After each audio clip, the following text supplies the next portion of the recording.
Hi friends, പുതിയൊരു വീഡിയോയിലേക്ക് എല്ലാവർക്കും സ്വാഗതം. അങ്ങനെ വിക്രം ഇങ്ങനെ അനിയൻകുട്ടനെ തന്നെ നോക്കി നിൽക്കുകയാണ്. അന്നേരം ഗീവർഗീസ് ചോദിക്കുന്നുണ്ട് എന്താ കാര്യം എന്ന് ചോദിക്കുകയാണ്.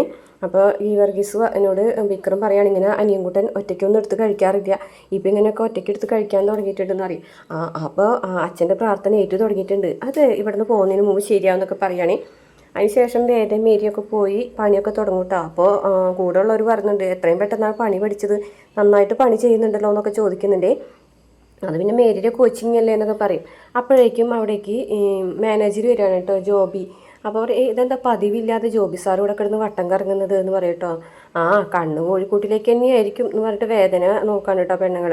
അപ്പോൾ വെറുതെ ആവശ്യമില്ലാത്ത പറഞ്ഞിട്ടുണ്ടെങ്കിൽ, അയ്യോ നമ്മളെ കോഴിക്കുഞ്ഞിനെ കുറിച്ചല്ല പറഞ്ഞത്, കുറുക്കനെ കുറിച്ചാണ് പറഞ്ഞത് എന്ന് പറയും കേട്ടോ. നല്ല അടി കിട്ടുമ്പോഴേ കുറുക്കൻ താനെ കൂട്ടിലേക്ക് കയറിപ്പോക്കോളും എന്നൊക്കെ മേരിയും പറയും കേട്ടോ. ഈ സമയത്ത് ജോബി വന്നിങ്ങാണ്ട് വേദന തന്നെ നോക്കി നിൽക്കുകയാണ്. അപ്പോൾ മേരി ചോദിക്കുന്നുണ്ട്, എന്താ ജോബി സാറേ പതിവില്ലാത്ത ഇവിടേക്ക് എന്ന് ചോദിക്കണേ. അല്ല, നിങ്ങളെ പണിയൊക്കെ ഒന്ന് നോക്കണമല്ലോ. പതിവില്ലാത്ത കാര്യമില്ലേ, അതുകൊണ്ടാണ് ചോദിച്ചത് എന്ന് പറയും കേട്ടോ. അപ്പോൾ നോക്കി നിൽക്കണാകുമ്പോൾ മേരി പറയും, അതെ സാറൊന്ന് പോയേ, സാറ് ഇവിടെ നിന്നിട്ടുണ്ടെങ്കിൽ ഞങ്ങൾക്ക് പണിയാൻ പറ്റുമോ എന്ന് ചോദിക്കുകയാണ് കേട്ടോ.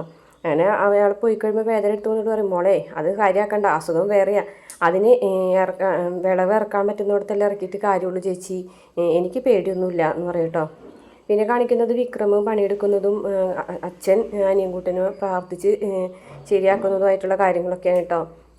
അങ്ങനെ വിക്രമും ഗീവർഗീസും കൂടെ പണിയെടുക്കുന്ന സ്ഥലത്തേക്ക് അച്ഛൻ വരികയാണ്. അച്ഛൻ വന്നിട്ട് ചായ കുടിക്കാൻ വിളിക്കുകയാണ്. വാ, അപ്പോൾ മുട്ടക്കറി ഉണ്ടെന്ന് പറയുവേ. അങ്ങനെ വിളിച്ച് പോകുന്ന സമയത്ത് വിക്രം, അതെ ഞാൻ ഡോക്ടറെ വിളിച്ചിട്ടുണ്ടായിരുന്നു, ഡോക്ടർ കുറച്ച് തിരക്കിലാണ്, നമുക്ക് ഡോക്ടറെ വീട്ടിലേക്കൊന്ന് പോയാലോ എന്ന് പറയട്ടോ. അപ്പോൾ അയ്യോ, ഒരു യാത്ര ഇപ്പോൾ നടക്കൂല അച്ഛോ എന്ന് പറയാം കേട്ടോ. കുഴപ്പമില്ല, നമുക്ക് 3 പേർക്കും കൂടി പോകാം, പോയി ഡോക്ടറെ കണ്ടുവരാം. വേണ്ട അച്ഛാ, നമുക്ക് യാത്ര ഇപ്പോൾ ശരിയാവില്ല എന്ന് പറഞ്ഞിട്ട് വിക്രം അവിടെ നിന്ന് പോവുകയാണ്. അന്നേരം ഗീവർഗീസിനെ വിളിച്ചിട്ട് അച്ഛൻ പറയണേ, ഞാൻ അപ്പോഴേ പറഞ്ഞില്ലേ ഇവർക്ക് പിന്നിൽ എന്തോ ഒരു നിഴലുണ്ട്, അത് മരണത്തിൻ്റെ നിഴലാണ്, ആ നിഴലിയാണ് ഇവർ പേടിക്കുന്നത്, അതുകൊണ്ടാണ് ഇവരൊരു യാത്ര പറ്റില്ല എന്ന് പറഞ്ഞത്. അപ്പോൾ പറയുന്നുണ്ട്, അതെ അച്ഛോ എന്നൊക്കെ പറഞ്ഞ് അവരങ്ങനെ സംസാരിക്കുന്നുണ്ട്. എന്തായാലും നമുക്ക് നോക്കാം, വരട്ടെ എന്ന് പറയുന്നുണ്ട് അച്ഛൻ. പിന്നെ കാണിക്കുന്നത് ഉച്ചയ്ക്ക് ഒരു ഭക്ഷണം കഴിക്കുന്ന സമയത്ത് വേദന കയ്യിൽ നിന്ന് കറിയൊക്കെ എടുക്കുന്നുണ്ട്. 2 തരം കറിയൊക്കെ ഉണ്ടല്ലോ എന്നൊക്കെ ചോദിക്കുകയാണ് കേട്ടോ. നല്ല ടേസ്റ്റ് ഉണ്ടെന്നൊക്കെ പറയുമ്പോൾ, അതെ വേദയ്ക്ക് കറിയൊക്കെ ഉണ്ടാക്കി കൊടുക്കുന്നതേ ഭർത്താവാ, നിൻ്റെ ദേവേട്ടനെ പോലെ അല്ല എന്നൊക്കെ മേരി ഇങ്ങനെ പറയും കേട്ടോ മറ്റുള്ള പെണ്ണുങ്ങളോട്. അപ്പോൾ വേറൊരു പെണ്ണ് പറയാണ്, ഒരു ഫോം കൊണ്ട് തന്നിട്ടുണ്ട്, അത് ഫില്ല് ചെയ്ത് കൊടുക്കാനൊക്കെയാണ് പറഞ്ഞത്, ഇതിനെക്കുറിച്ചൊന്നും അറിയില്ല എന്നൊക്കെ മേരിനോട് ആ ഒരു പെണ്ണ് പറയാൻ കേട്ടോ. അപ്പോൾ വേദ പറയും, ഞാൻ ഫില്ല് ചെയ്ത് തരാൻ ചേച്ചി എന്ന് പറഞ്ഞിട്ട് ആ ഫോം വാങ്ങിച്ചിട്ട് ഇങ്ങനെ വായിച്ച് നോക്കുകയാണ്. ആ സമയത്ത് അവിടേക്ക് ജോബി വരികയാണ്. അപ്പോൾ ജോബി വന്നിട്ട് വേദന അങ്ങോട്ട് വിളിക്കുകയാണ് കേട്ടോ. വേദന ഇങ്ങോട്ട് വായോ എന്ന് പറഞ്ഞിട്ട് വിളിക്കും. എന്നിട്ട് പറയും, കമ്പനിയിൽ നിന്ന് ഒരു അഫിഡവിറ്റ് ഉണ്ട്, അതൊന്ന് ഒപ്പിട്ട് തരാമെന്ന് പറയുകയാണേ.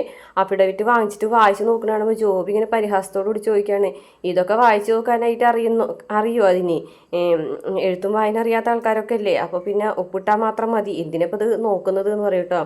അതിൻ്റെ ഇടയിൽ വേദ അത് വായിച്ച് നോക്കുന്നുണ്ട്. അപ്പോൾ ഒപ്പിടാനറിയാമെന്ന് പറഞ്ഞിട്ട് വേദ ഉപ്പ് മാത്രം ഇട്ട് കൊടുക്കുകയാണ്.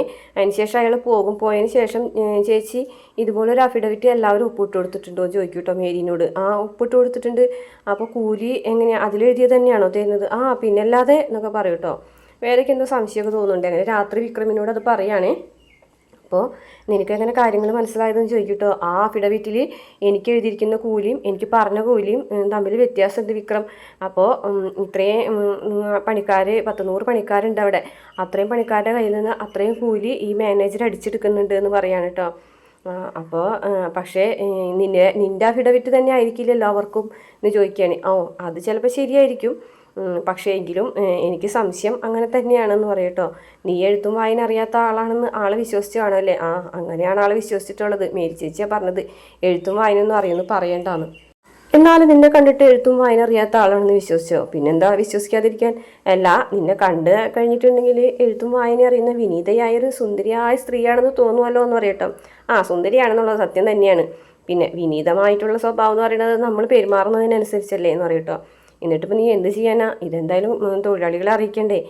നമ്മളിവിടെ വന്നിരിക്കുന്നത് അങ്ങനെയുള്ള കാര്യങ്ങൾക്കൊന്നുമല്ല, വളരെ സൂക്ഷിച്ച് വേണം ഓരോ കാര്യങ്ങൾ ചെയ്യാനായിട്ട്. നമ്മുടെ അവസ്ഥ ഇപ്പോഴത്തെ അറിയാലോ നിനക്ക്, പെട്ടെന്നൊരു പ്രശ്നം ഉണ്ടാക്കിയിട്ടുണ്ടെങ്കിൽ പെടും, അതുകൊണ്ട് കുറച്ച് ദിവസം കഴിയട്ടെ, ആലോചിച്ച് ചെയ്താൽ മതി എന്ന് വേദനയോട് വിക്രം പറയുകയാണ്. അപ്പോൾ ശരിയെന്ന് പറയുകയാണെ.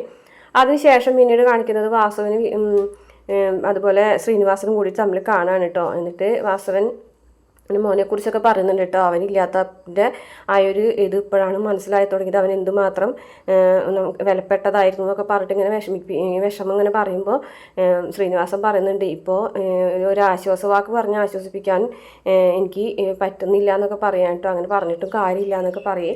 അപ്പോൾ ശ്രീനിവാസൻ പറയാണ് നാളെ വോട്ടെണ്ണലാണ്, അപ്പോൾ ജയം ഉറപ്പായിട്ടും വാസവന് തന്നെയാണെന്നാണ് പറയുന്നത് എന്ന് പറയട്ടോ. അപ്പോൾ വാസവൻ പറഞ്ഞിട്ടുണ്ട്, ആ ജയം ഒന്നും ആസ്വദിക്കാനുള്ള മനസ്സൊന്നും എനിക്കില്ല എന്ന് പറയും. അതിന് മുമ്പ് ഞാനൊരു സമ്മാനം കൊണ്ടുവന്നിട്ടുണ്ടെന്ന് പറഞ്ഞിട്ടൊരു നോട്ടീസ് കൊടുക്കാൻ കേട്ടോ. നോട്ടീസല്ല, ഒരു സൈബർ സെല്ലിൽ നിന്നുള്ളൊരു സംഭവമാണ്. ഫോണിൻ്റെ ഡീറ്റെയിൽസാണ് കേട്ടോ. പുളിക്കൻ്റെ ഫോണാണ് ഞാൻ പരിശോധിച്ചത്. പുളിക്കൻ്റെ ഫോണിലേക്ക് ശ്രീകാന്തിൻ്റെ കോള് പുളിക്കൻ മരിക്കുന്നതിൻ്റെ തലേദിവസം വന്നിട്ടുണ്ടായിരുന്നു. തലേദിവസം മരിക്കുന്നതിൻ്റെ തലേദിവസം വരെയും ശ്രീകാന്തിൻ്റെ നമ്പറിൽ നിന്ന് തന്നെയാണ് വിളിച്ചിട്ടുള്ളത്. പക്ഷേ മരിക്കുന്നതിൻ്റെ തലേദിവസം തുടങ്ങിയിട്ട് വേറൊരു നമ്പറിൽ നിന്നാണ് കോള് വന്നിട്ടുള്ളത് തുടർച്ചയായിട്ട് എന്നൊക്കെ പറയാൻ കേട്ടോ. അപ്പോൾ ശ്രീകാന്തിനെ നമുക്ക് പിടിക്കണം അല്ലേ എന്ന് ചോദിക്കുകയാണ് കേട്ടോ.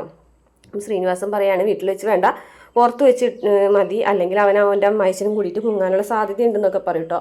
അങ്ങനെ വാസവനും ശ്രീനിവാസനും കൂടിയിട്ട് രാത്രി ശ്രീകാന്തിനെ റോട്ടിലിട്ട് തന്നെ പിടിക്കാൻ കേട്ടോ. ഒരു കാറിൽ ശ്രീനിവാസനും അപ്പുറത്തും ഒരു കാറിൽ ഇപ്പുറത്ത് വാസവനും കൂടിയിട്ട് ഓവർടേക്ക് ചെയ്ത് നിർത്താണേ. അപ്പോഴേക്കും ശ്രീകാന്ത് ഇങ്ങനെ പേടിക്കും കേട്ടോ. അപ്പോൾ ശ്രീകാന്തിനോട് ഇറങ്ങടാ എന്ന് പറയും കേട്ടോ വാസവൻ. അതുപോലെ തന്നെ ശ്രീനിവാസൻ വന്നിട്ട് ഇറങ്ങടാ എന്ന് പറയും കേട്ടോ. എന്താ വേണ്ടതെന്ന് ശ്രീകാന്ത് ചോദിക്കൂ. അപ്പോൾ വാസവൻ പറഞ്ഞു ഇറങ്ങടാ എന്ന് പറയും കേട്ടോ. അപ്പോഴേക്കും ശ്രീകാന്ത് ഇങ്ങനെ ഇറങ്ങാണ് കേട്ടോ. എന്താ കാര്യം എന്ന് ചോദിക്കുകയാണ് കേട്ടോ. അപ്പോൾ ശ്രീനിവാസൻ വന്നിട്ട് പറയും, അതെ നീ ഒളിച്ച് കളിക്കുകയാണെന്ന് ഞങ്ങൾക്ക് മനസ്സിലായി, എന്തായാലും നീ ആൾ കൊള്ളാലോടോ എന്നൊക്കെ പറയും കേട്ടോ. അപ്പം എന്താ കാര്യം, അതെ പുളിക്കനില്ലേ എന്ന് ചോദിക്കട്ടോ. ഏത് പുളിക്കൻ എന്ന് ചോദിക്കട്ടോ. നീയൊക്കെ കൂടി കൊന്നു തള്ളിയ പുളിക്കൻ എന്ന് പറയട്ടോ. ഞാനോ എന്ന് ചോദിക്കാൻ കേട്ടോ. അതെ, നിൻ്റെ ഫോണിൽ നിന്നാണ് പുളിക്കൻ മരിക്കുന്നത് തലേദിവസം വരെ കോള് പോയിട്ടുള്ളത് എന്ന് പറയട്ടോ. അതുകൊണ്ട് ഞാനാണോ പുളിക്കനെ കൊന്നത്? ആ കോൾ ചെയ്തത് ഞാനല്ല എന്ന് ഞാൻ നിഷേധിച്ചിട്ടില്ലല്ലോ എന്ന് പറയട്ടോ. അങ്ങനെയാണെങ്കിൽ പിന്നെ നീ എന്തിനാണ് പുളിക്കനെ വിളിച്ചത്? അത് നിങ്ങളോട് പറയേണ്ട കാര്യമുണ്ടോ എന്ന് ചോദിക്കട്ടോ. വാസനോട് പറയുകയാണെങ്കിൽ നാളെ ജയിച്ചിട്ടുണ്ടെങ്കിൽ MLA മാത്രമേ ആവുള്ളൂ, പോലീസിൻ്റെ ജോലിയൊന്നും നിങ്ങൾക്ക് ഇല്ലല്ലോ എന്നൊക്കെ പറയാണ് കേട്ടോ ശ്രീകാന്ത്. അപ്പോൾ വാസവന് ദേഷ്യം വരികയാണ് കേട്ടോ. വാസവനാണെന്നുണ്ടെങ്കിൽ ശ്രീകാന്തിൻ്റെ കഴുത്തിൽ കുത്തി കയറി പിടിക്കുകയാണ് കേട്ടോ. എന്നിട്ട് ഇടോ എന്ന് പറഞ്ഞിട്ട് ഇങ്ങനെ നോക്കുമ്പോൾ ശ്രീകാന്ത് ചിരിക്കുകയാണ് കേട്ടോ. അത്രയാണ് ഇന്നത്തെ എപ്പിസോഡിൽ കാണിച്ചിട്ടുള്ളത്. പ്രമോലാണെന്നുണ്ടെങ്കിൽ കാണിക്കുന്നത് വേദയ്ക്ക് ഒരു 2 ദിവസത്തെ പണി കൊണ്ട് തന്നെ പനിയൊക്കെ പിടിച്ചു പോവുകയാണ്. നേരെ മേരി വന്നിട്ട് പറയുന്നുണ്ട് കേട്ടോ കളിയാക്കിയിട്ട്, ഇത് മറ്റേ പനി, ഏത് പനി? പ്രേമപ്പനി എന്ന് പറയും കേട്ടോ. മാലാകന്മാരുടെ അനുഗ്രഹം ഉണ്ടാവും എന്നൊക്കെ പറയും കേട്ടോ. പറയും മാലാകന്മാരോ, പ്രണയത്തിൽ മാലാകന്മാരുണ്ട്, വിശുദ്ധമായിട്ടുള്ള എല്ലാത്തിനും മാലാകന്മാരുടെ കൂട്ടുണ്ടാവും എന്നൊക്കെ പറയും. പിന്നെ ജോബി വന്നിട്ട് മേരിനോട് ചോദിക്കുന്നുണ്ട് വേദ എവിടെയെന്ന്. അപ്പോൾ വേദയ്ക്ക് പനി പിടിച്ചിരിക്കുകയാണ്, ആരുടെയോ കണ്ണ് തട്ടിയതാണെന്ന് തോന്നുന്നുണ്ട് എന്നൊക്കെ പറയും കേട്ടോ. അങ്ങനെയാണ് ജോബി വേദയെ അന്വേഷിച്ച് വീട്ടിലേക്കൊക്കെ പോകുന്നത്. വീഡിയോ ഇഷ്ടപ്പെട്ട ചാനൽ